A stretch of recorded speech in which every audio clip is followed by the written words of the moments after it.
আমাদের ঈমান কোথায় গেল? এইজন্য তো আজকে আমাদের দুর্দশা। আল্লাহ পাকের বান্দা হযরত সালাউদ্দিন আইয়ুবী এই সময় দেখা যায় তিনি এমন করে 12,000 সৈন্য নিয়ে এগিয়ে যেতে লাগলো। নারায়ে তাকবীর, আল্লাহু আকবার ধ্বনি তাকাতে লেগেছে। এ যুবকেরা, লড়াইয়ের ময়দান তো হাজারো হয়েছে, একে অপরের সঙ্গে লড়াই করেছে, কিন্তু 4 লক্ষ বিরোধীরা রয়েছে, আর এদিকে মাত্র 12,000। কিন্তু 12,000 এর মোকাবেলায় 4 লক্ষ শুধু হেরেছে তা না, নিস্তে নাবুদ হয়ে পালাবার রাস্তাও খুঁজে পাই না। এই যুবকেরা, তরুণেরা, এই জয়টা কিসের জোরে? এখানে কি অস্ত্র জোর ছিল, সংখ্যার জোর ছিল? না, ছিল না। কিসের জোরে জিতেছে?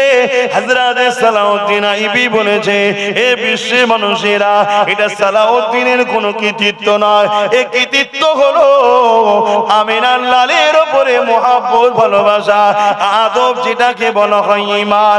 ঈমানদারের সঙ্গে আল্লাহ ওয়াদা করেছে, আমি রয়েছি, আর আল্লাহ যার সঙ্গে থাকে পৃথিবীর সমস্ত শয়তান একদিকে হয়ে গেল, তার কিছু করতে পারে না। এই আল্লাহ ঈমানদারের সাথে থাকে। দাড়ি আছে, টুপি আছে, নামাজ আছে, রোজা আছে, হজ আছে, যাকাত আছে, কিন্তু রাসূলুল্লাহর আদব, মহব্বত, প্রেম নেই, ওর মধ্যে ঈমান নাই, এর সাথে আল্লাহ নাই। যাদের সঙ্গে আল্লাহ আছে তারা কখনো পরাজিত হতে পারে না, ধ্বংস হয়ে যেতে পারে না, মিটে যেতে পারে না। হ্যাঁ, আল্লাহ পরীক্ষা নেবে নানান দিক থেকে।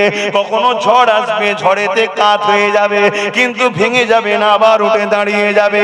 আল্লাহর পরীক্ষা শুধুমাত্র এটা থাকবে, কিন্তু মনে রাখবেন, বিজয় একমাত্র তাদেরই হবে যাদের হৃদয়ে আল্লাহর নবীর প্রেম ও আদব রয়েছে।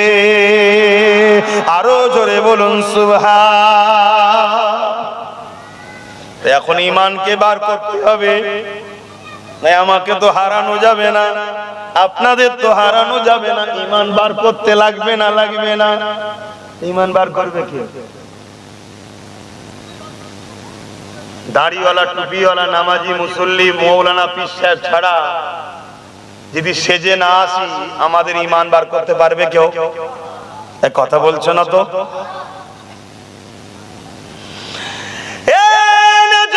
তরুণেরা, ভুল আমাকে বুঝবেন না, বাঁচাবার চেষ্টায় আলোচনা করছি। হ্যাঁ, জানি আমি যাওয়াজ করছি, আমার রাস্তা বড় কঠিন, তাই তো আমার দুশ্মন অনেক বেশি। কেন? আমি যে আলোচনা করছি, আলোচনায় দুশ্মন আমার বাড়ছে, বাড়ছে, বাড়ছে, বেড়েই চলেছে। আর যদি আমি পেলেন দুটো কথা বলে চলে যেতাম, আমার দুশ্মন কেউ হতো না। যে দুশ্মন ছিল সেও বলতো, বাবা এবারে ঠিক বলেছে আব্বাস। কিন্তু মরণ তো তোমারও হবে, আমারও হবে। দুশ্মন যদি নাও থাকে তাও মরণ হবে, দুশ্মন থাকলে তাও মরণ হবে। কিন্তু মনে রাখবে, মরণ কিভাবে হবে? যেভাবে আল্লাহ তকদিরে লিখে রেখে দিয়েছে। হযরতে এমন করে আমার নবী পাকের সাহাবী, আল্লাহ নবীর পেয়ারা সাহাবী, আল্লাহ পাকের দ্বীনের জন্য, নবীর জন্য লড়াইয়ের ময়দানে যেতে। এ যুবকেরা, তরুণেরা, বাপেরা, जिनार लाकाब अल्लाह पाक दिएছিলেন সাইফুল্লাহ। খালিদ বিন ওলীদ তিনার নাম ছিল সাইফুল্লাহ, লাকাব ছিল।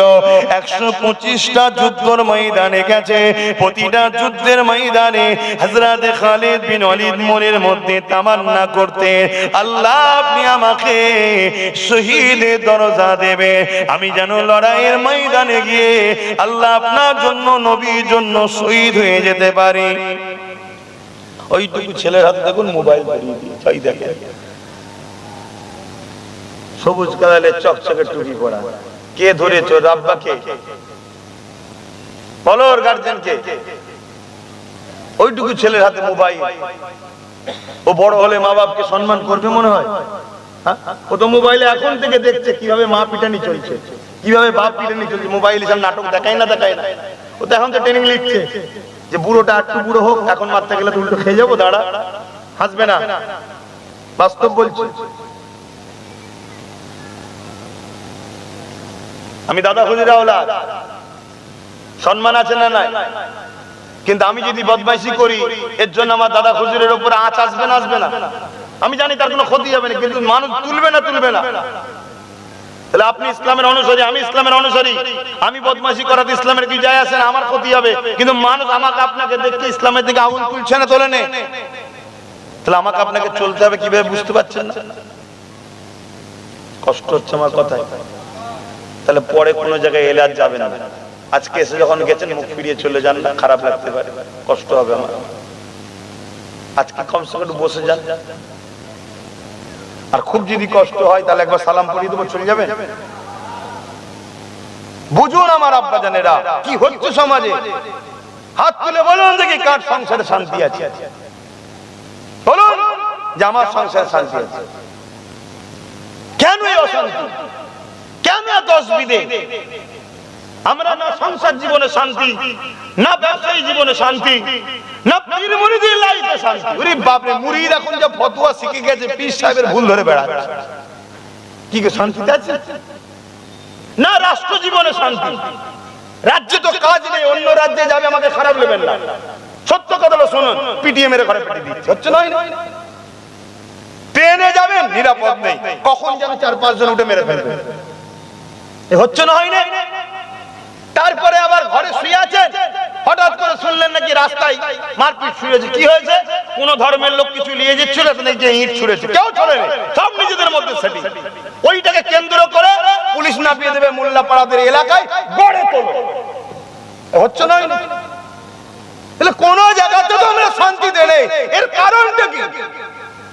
এর কারণ অন্য জনের উপরে দোষ দিবার আগে নিজের দিকে তাকাও। আমাদের দোষ, আমাদের দোষ। আমাদের দিলে নবী নেই, এক কথাই বলে দিল, আমাদের দিলে নবীর প্রেম আদব নেই।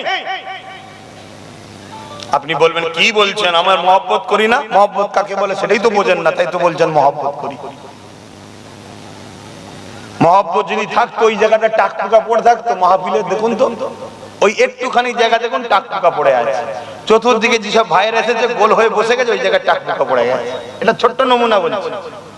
মহব্বত যদি থাকতো তাহলে নবীর মাহফিলকে চেপে চেপে বসতো, টাকটুকা ফেলে রাখতাম। কথা কি কষ্ট দিলেন নাকি? আরে সত্য কথা বলছি, আপনি নেবেন কি না নেবেন সেটা আপনার ব্যাপার। আমাকে কমসে কম ধরা না পড়তে হয়, এই ডিউটিটা পালন করতে দেন। কিয়ামত দিন তো আল্লাহ আমাকেও ধরবে। এই তুই বললি না, তুই দেখেছিলিস তাও বললি না কেন? আল্লাহ বললে দাওয়াত হবে না। ও তাই, চলো জাহান্নামে যাও। তাহলে আমি ফেসে যাবো না? যাবো না? তাহলে আমাকে তো বলতে হবে, আর না হয় জলসা বন্ধ করে দিতে হবে, দুটোর মধ্যে একটা। এবারে অনেকে বলবেন যে আপনি যা বলছেন আপনার তো মানে খুব বিপদ আছে। কি আর বিপদ আছে ভাই, তকদিরে সব লিখে নিয়ে এসেছি। কবে কোন তারিখে এই যেখানে জলসা আজকে করছি, এটা আমার তকদিরে লেখা ছিল। কবে? যখন আমাকে সৃষ্টি করেছে তখনই লেখা ছিল 2024 সালের অমুক তারিখে অমুক গ্রামে জলসা করবে। প্রথম যেখানে জলসা করেছিল আমবাগানে, ওখানে হবে না, অন্য জায়গায় হবে।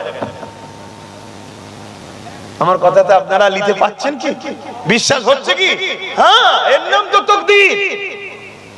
এখন এখান থেকে বেরিয়ে গিয়ে আমার ঘর পর্যন্ত পৌঁছাবো না খাটিয়ায় উঠবো, ওটা আমার তাকদীরে লেখা আছে, জানি না। যদি কপালে লেখা থাকে তোকে আর গাড়ি চাপতে হবে না, এবার খাটিয়া চাপতে হবে। তোমরা সবাই মিলে চেষ্টা করো গাড়িতে তুলতে। জোরে বলো, আওয়াজ দাও, পারবে না। এটা হলো তাকদীর। তাকদীরের উপরে ভরসা করো, তাকদীরের উপরে বিশ্বাস রাখো।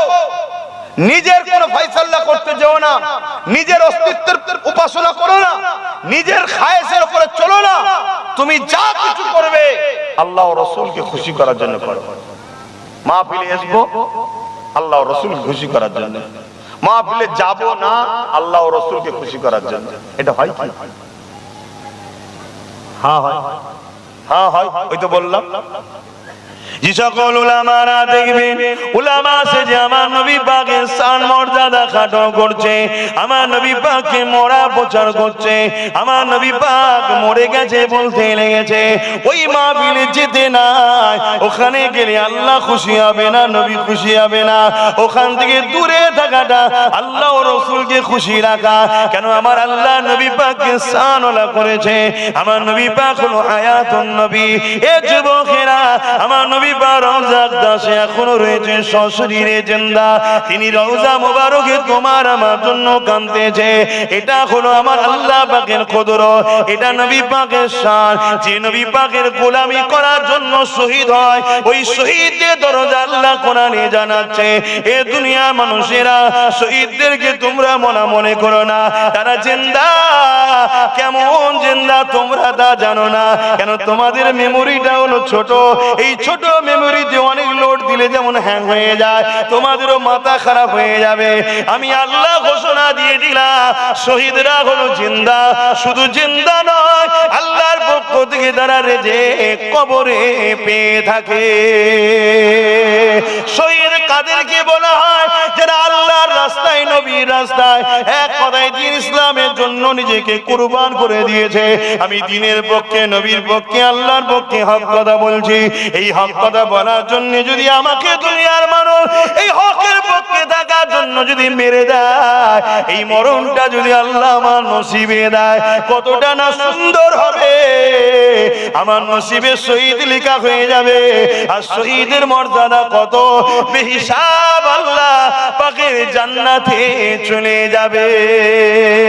শুধু বেহিসাব যাবে তা নয়, দুনিয়া থেকে যখন যাবে জান বেরোবার আগে আল্লাহ শহীদকে তার ঠিকানা জান্নাতটা দেখিয়ে দেয়।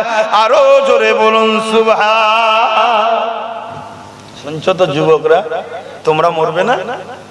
আমি একা মরবো? তোমরা মরবে না? নবীর পক্ষে থাকলে মরণ হয়, আর বিরুদ্ধে থাকলে বেঁচে থাকে। আরে বীরের মতো মরো, হুজুরের হয়ে মরো। আর হুজুরের প্রেমিক কখনো জালিম হতে পারে না, এটাও মাথায় রেখে দাও। মুহাম্মদ রাসূলের গোলামের দ্বারা একটা সামান্য পিপিলিকাও কখনো জুলুম পেতে পারে না। নাচারে পায়ের তলায় পড়ে গেছে দেখুনি, আলাদা কথা। তুমি যাচ্ছে, এটা পিপিলিকা পানিতে পড়ে আছে, দেখে মুখ ফিরিয়ে চলে যাচ্ছে, এটা মুহাম্মাদের গোলামের পরিচয় নয়। মুহাম্মাদের গোলামের যারা হয়, তারা ওই পিপিলিকাটাকে কাঠি দিয়ে আস্তে আস্তে তুলে ডাঙায় দিয়ে ছেড়ে দিয়ে মুচকে হেসে চলে যায়। জোরে বলুন সুবহানাল্লাহ। তাহলে মুহাম্মাদের গোলাম কখনো দেশের বিরুদ্ধে হতে পারে না, অন্য কোন ধর্মের মানুষের বিরোধী হতে পারে না। কেন? কেন আমার রাসূলের পাক সাল্লাল্লাহু আলাইহি ওয়াসাল্লামের আদর্শ হলো তিনি সবার জন্য সমান ব্যবস্থা করেছিলেন, সবাইকে পিয়ার করেছিলেন। তিনি রাহমাতাল লিল আলামিন ছিলেন। জোরে বলুন সুবহানাল্লাহ। আমার অজস্বিদ হচ্ছে, আমার নবী হায়াতুন নবী তো নাকি? একটা আওয়াজ দেবেন না? এইটাই হলো একটা পলিসি। যদি কেউ আমার নবীকে মরা জেনে নেয়, তাহলে কি হবে? ঈমান চলে যাবে। তার মানে এই গাছের গোড়া শেষ, ডাল থাক, নামাজ থাক, রোজা থাক, হজ থাক, শুকাতে দেরি হবে। কিছু বুঝে আসছে? এটাই প্ল্যান চলছে নতুন করে। সেদিন থেকে আজকে একটা নতুন প্ল্যান শুরু হয়েছে, আমাদেরকে বেঈমান বানাবার। আরে আমার নবী পাককে আল্লাহ কত সম্মানিত করেছে। আমার নবী পাকের মাকাম জানো, আমার নবী পাকের আজমত জানো, আমার নবী পাকের শান জানো। নবী নবী নবী নবী নবীর বেশি আলোচনা শোনো এ যুবকেরা, তরুণেরা, বাপেরা।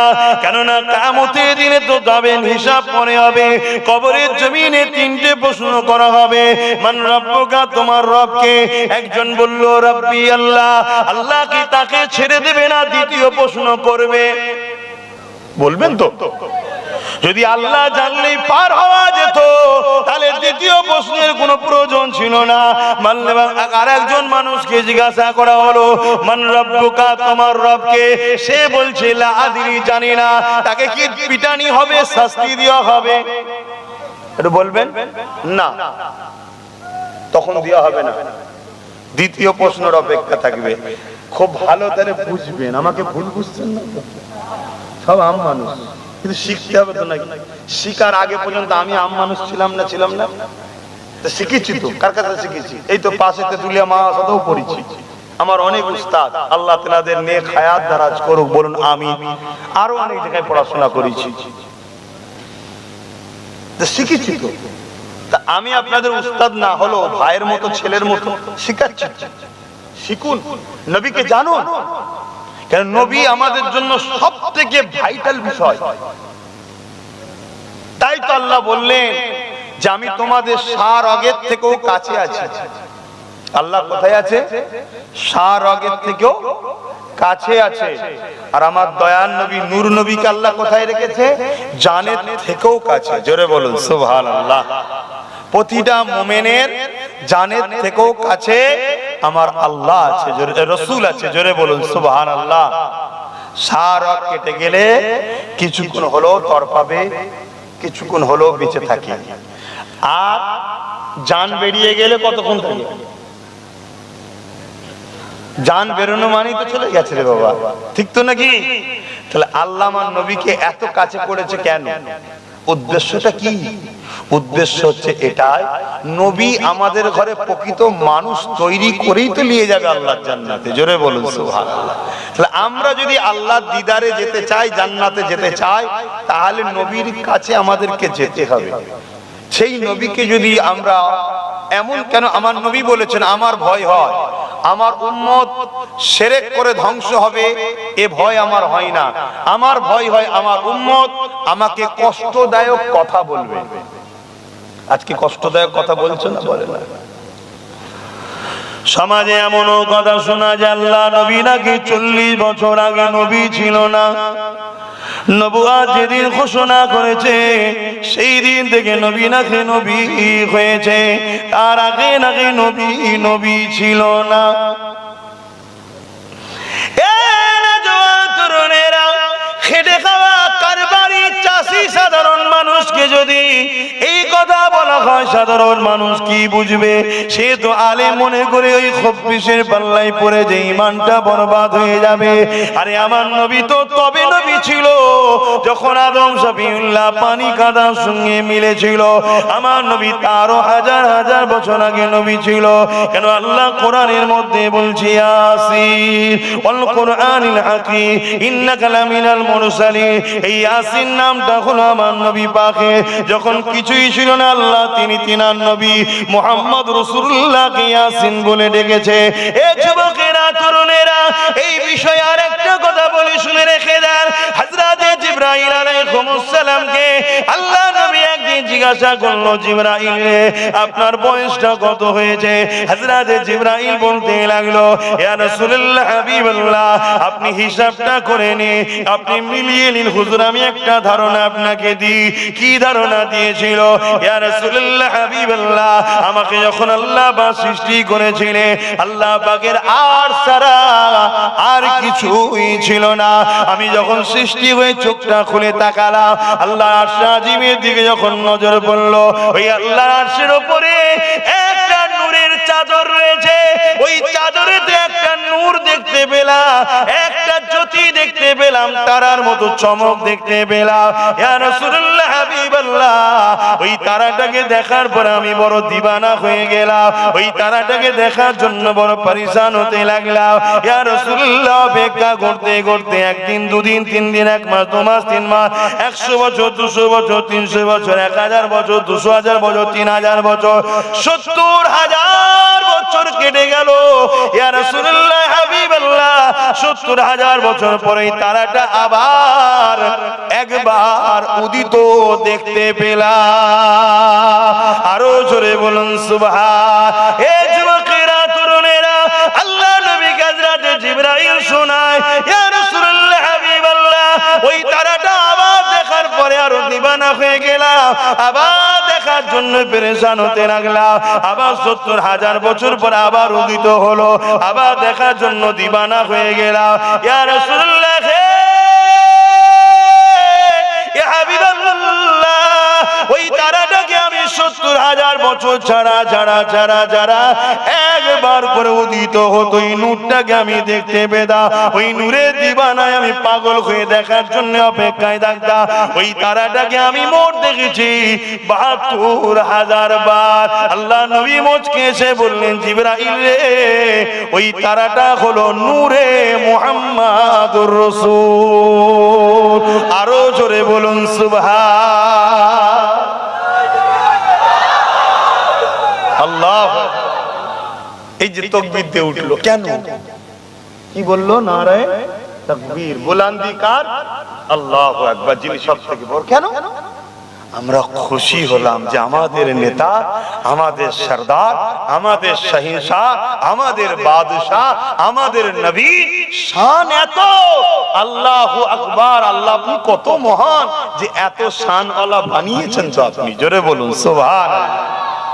কিন্তু এইটা শোনার পরে যদি কারো চেহারায় হাসি না আসে, মাথা যদি বলে এটা শুনে কি করব, একটু নামাজের কথা বললে হতো না?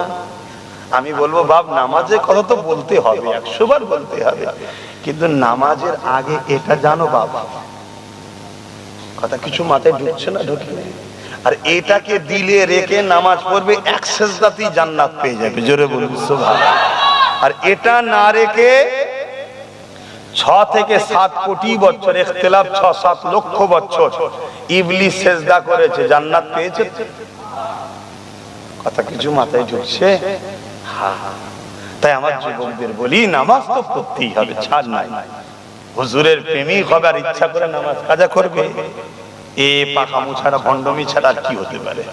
হ্যাঁ, কখনো নাচারে কাজা হয়ে যায়, ঘুম ভাঙে না, কাজে ছিলেন, ব্যস্ত ছিলেন, কাজা পড়ে নেবেন, আল্লাহ গফুর ও গফফার মাফ করে দেবে, জোরে বলুন সুবহানাল্লাহ। মনে রাখবেন, সব জায়গাতে তওবা করলে আল্লাহ মাফ করবে বলেছেন, কিন্তু হাবিবের শানে গুস্তাখি করলে আল্লাহ বলেছে ওকে তওবা করার সুযোগটাই দেব না। শুনছেন আমি কি বলছি? আমার আব্বা কোনো শুনছেন তো নাকি? হ্যাঁ, একটু শোনেন, একটু শোনেন। আমাদের এই ধ্বংসের কারণ দরুদ শরীফ, আল্লাহুম্মা সাল্লি আলা, জবান বন্ধ রে কোনি, ওয়ালা আলি,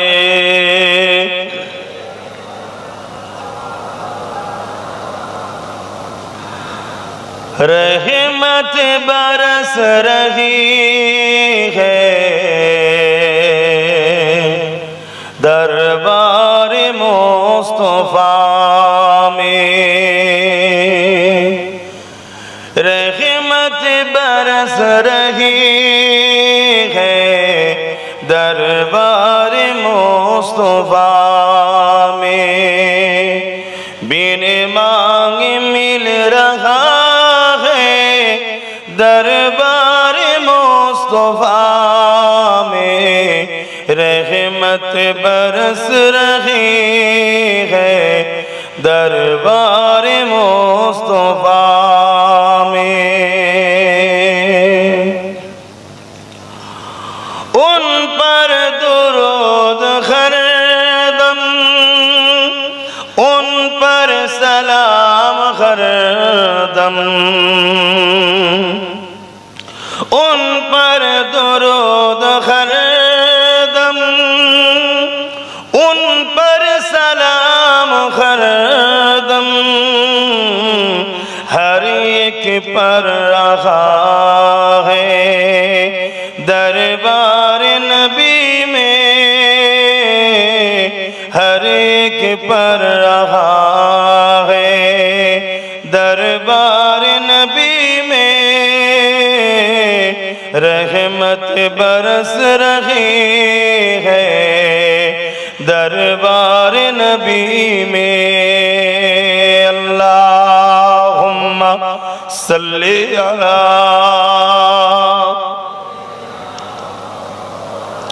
জোরে জোরে পড়ে, এত গাফলতি ভালো নয়। মাওলানা মুহাম্মদ, আমার আব্বা জানেরা, ভাইরা, কি কথা বলছিলাম জানো? হযরত ইমামে গজ্জালী হুজুর বলছেন, বালা মুসিবত যখন আসবে, মাওলানা আশরাফ আলী থানভী সাহেব বলছেন, ওই সময় একটা বালা এসেছিল, আমাদের সময় যেমন করোনা এলো না, মানুষ মরে যাচ্ছে, উনি তাই নবীর জীবনী লিখতে শুরু করলেন। বললেন, যেদিন জীবনী লিখা বন্ধ শেষ হলো, খতম হলো, আল্লাহ দুনিয়া থেকে বালাকেও তুলে নিয়েছিল, জোরে বলুন সুবহানাল্লাহ। তাই ইমামে গজ্জালী হুজুর বলছেন, যে কোনো বালাতে যদি তোমরা থাকো, সংসার জীবনে হোক, অর্থনৈতিক জীবনে হোক, কারবার জীবনে হোক, রাষ্ট্র জীবনে হোক, কোন অত্যাচার কষ্টের মধ্যে থাকো, এ থেকে যদি রেহাই পেতে চাও, ইমাম গজ্জালীর পরিচয় জানেন তো? নাই তো আবার মাথায় ঢুকবেন যে কার কথা বলছে, কার কথা লোক, তো বলতে গেলেও তো আবার সময় লাগে। এতটুকু শুনে রেখে দাও, তামাম পৃথিবী খুঁজে অত বড় আল্লাহর ওলি, অত বড় আলেম, অত বড় খোদা প্রেমিক, নবী প্রেমিক আজকের দিনে একটাও নাই। এতটুকু শুনে রেখে দাও, বাকি ওনার বিষয়ে বলতে গেলে অনেক সময় লাগবে। ইমামে গাজ্জালী হুজুর বলছেন তোমরা নবীর প্রেম বাড়াও। মুরিদ জিজ্ঞাসা করছে, ছাত্ররা জিজ্ঞেস করছে হুজুর প্রেম কিভাবে বাড়বে? হুজুর বলছে দুটো জিনিসের দরুদ বেশি বেশি করে পড়ো আর নবীর জীবনী পড়ো। জোরে বলুন সুবহানাল্লাহ। আমরা দরুদ পড়ি মাহফিল ছাড়া, তাই তো আজকে আমরা বালার মধ্যে আছি, বিপদের মধ্যে আছি। পড়ো দরুদ বেশি বেশি করে ঘরে ঘরে সব সময়। এক আর একটা হলো নবীর জীবনী পড়ো। আজকে আমেরিকার যুবকরা নবীর জীবনী পড়ে নবীর প্রেমিক হচ্ছে। ব্রিটেন, ফ্রান্স, তাদের দেশে সবথেকে প্রিয় নাম হলো মুহাম্মদ সাল্লাল্লাহু আলাইহি সাল্লাম। তার আজকে তারা নবীর জীবনী পড়ে দিওয়ানা হয়ে যাচ্ছে। মুসলমান ঘরের ছেলে কার পিছনে ছুটছে, কার জীবন আদর্শকে ফলো করছে, কাকে দেখছে, কোনো তালমান নেই। আর দোষ শুধু আপনাদের নয়, আমাদের মতো বক্তা মৌলী সাহেবদের তো দোষ কম নয়। শুধু খেয়ে যাচ্ছে আর নজর যাচ্ছে, উম্মত শেষ হয়ে যাচ্ছে। আরে বল, আল্লাহ তোকে এর বিনিময় তো দিচ্ছে, আমাকে দিচ্ছে না, তাই না? আল্লাহ তোমরা দাও না, কথা বলো, তোমরা দাও। জলসা কমিটি দেয় না? না বন্ধু, জলসা কমিটি দেয় না। তোমরা তো ওসিলা মাধ্যম, শুধুমাত্র দেয় তোমার আল্লাহ। আর না হয় আমি যেভাবে বলি আর যে স্টাইলে চলি, আজকের দিনের যুবক ছেলে আবার আমার বেশি, আবার আমাকে বেশি দাওয়াত করে কারা? যুবকরা। বেশি দান পিঠে গুণ সেগুন আবার আমার ভক্ত। ভুল বলছি নাকি? কিন্তু বললে হবে না, মনের দিক দিয়ে সাচ্চা আছে ওরা, মনের দিক দিয়ে পবিত্র আছে। হ্যাঁ, নামাজের থেকেও বড় দায়িত্ব হলো মানুষের হক না মারা। শুনছেন? নামাজে যদি ভুল হয়ে যায়, আল্লাহর সাথে হয়েছে, ক্ষমা চাইলে মাফ করে দেবে। কারো যদি হক মেরে নেন, বান্দা যদি না মাফ করে, আল্লাহ মাফ করবে না। কথা মাথায় ঢুকছে না? ঢুকে না? তো ভাইরা আমার, আল্লাহ আমাদেরকে হিদায়াত করেন, পরের হক আদায় করার তৌফিক দেন এবং খোদাকে পাঁচ ওয়াক্ত কেন আরো বেশি সেজদা দিবার তৌফিক যেন আল্লাহ দেয়। বলুন আমিন। কত সুন্দর লাগবে আমি আমার মালিককে সেজদা দিচ্ছি, তাই না? কত আরাম, কত শান্তি সেজদায় গিয়ে যখন বলবে সুবহান রাব্বিয়াল আলা, আল্লাহ আপনি সবথেকে বড় পবিত্র। জোরে বলুন সুবহানাল্লাহ। আল্লাহ ফেরেশতাকে বলবে, ফেরেশতারে দেখ দেখ দেখ দেখ, ওই যুবক যুবতী গুলো কি বলে? আল্লাহ আপনার পবিত্রতা বর্ণনা করছে, গুনার বোঝা নিয়ে আপনার পবিত্রতা বর্ণনা করছে। আল্লাহ বলে ফেরেশতা সাক্ষী থাক, ওদেরকেও পাক পবিত্র করে দিলাম। জোরে বলুন সুবহানাল্লাহ। এই রকম নিয়ামত ছেড়ে দেবে কেন যুবক?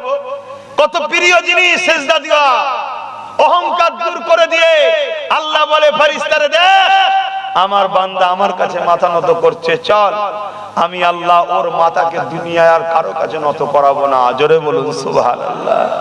তাহলে এত সেজদা দিও, যদি সেই বেঈমান অত্যাচারী জালিমের কাছে গিয়ে কিছুই বসে, জানতে হবে সেজদা বেঈমান দিচ্ছে, এর মধ্যে ঈমান নেই। আদা মাথায় ঢুকছে না? ঢুকে নেই। আল্লাহ বলে যে সেজদাকারীর মাথা অন্য জায়গায় নত। এক কথা বলবেন না, রাগ হচ্ছে? আমার দুশ্মন হু করে বাড়ছে না? তোমরা দুশ্মন হচ্ছে নি তো? হ্যাঁ হচ্ছে। আর যদি হয় অসুবিধা আছে? পুরো পৃথিবীকে দুশ্মনিতা মেনিতে রাজি আছি, কিন্তু আল্লাহ ও রাসূল যেন আমার বিরুদ্ধে না চলে যায়। তিনারা যদি অপছন্দ করে, পৃথিবী আমাকে ভালোবেসেও কিছু লাভ হবে না। আর পুরো পৃথিবী যদি আমার বিরুদ্ধে লেগে যায়, আল্লাহ ও রাসূল যদি বলে আব্বাস তোকে ভালোবাসি, এ যুবক শুনে রেখে দাও, এটাই হবে আমার জন্য প্রকৃত কামিয়াবি, প্রকৃত সাকসেসফুল।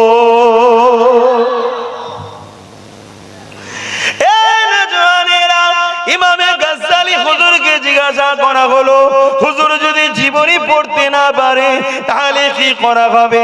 ইমামে গাজ্জালী হুজুর বললেন, যাদের কাছে গেলে নবীর জীবনী শোনা যাবে তাদের কাছে জমে জমে বসো, তাদের কাছে যাও। আজ আমি বলে দিয়ে যাই, মুনাফিক আর মুমিন চিনবেন কি করে? মুমিনের মুখে নবীর কথা বেশি পাওয়া যাবে, বাকি সব বিষয়ে আলোচনা করবে, কিন্তু নবীর উম্মতকে নবী দেবে, নবী দেবে। কেন? যার দিলে নবী আছে অটোমেটিক তার মধ্যে নামাজ আসবে, যার দিলে রোজা আছে, নবী আছে, সে রোজাও রাখবে, হজও করবে। কেন না? সে যদি নবীকে ভালোবাসে তার দিল তো বলতে লাগবে বলেছে নামাজ হলো আমার চোখের ঠান্ডা, নবী পাক খুশি হবে কেন নামাজ পড়বো না?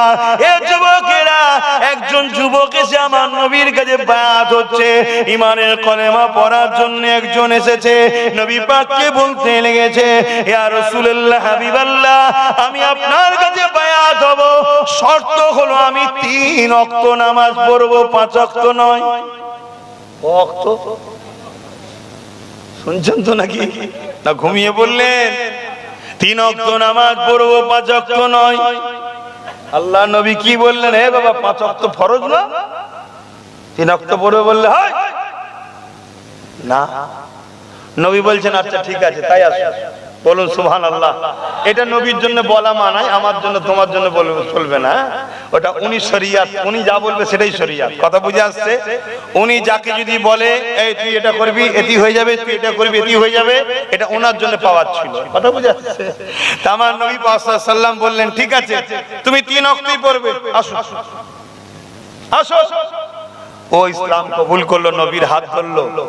কিতাব বলছে এই সাহাবী জীবনে 3 ওয়াক্ত নামাজ পড়েনি, 5 ওয়াক্তই পড়েছে। জোরে বলুন সুবহানাল্লাহ। কেন? ও নবীকে তো ভালোবেসেছে। তো ভালোবাসে যখন আমার মাহবুব যা করে আমি সেটা করব না। এখন দেখবেন অনেকে দেখবেন বিভিন্ন স্টাইলে চুল কাটে, কি ব্যাপার? না আমার অমুক খেলোয়াড়ের স্টাইল, এটা অমুকের স্টাইল। করে না? করে না? কেন করে ভাই বলবেন তো? ভালোবাসে। আর আমরা মুখে দাঁড়িয়ে রেখে মাথায় টুপি দিয়ে গোল জুব্বা পরে ঘুরছি, কেন করছেন ভাই? না আমার হুজুরের ছিল তাই। তা যে যার ভালোবাসে সে তার মতো অনুসরণ করার চেষ্টা করে না? করে না? তাই যুবক, তোমরা যদি আমার নবীকে ভালোবাসো, নিজের লাইফকে চেঞ্জ করো।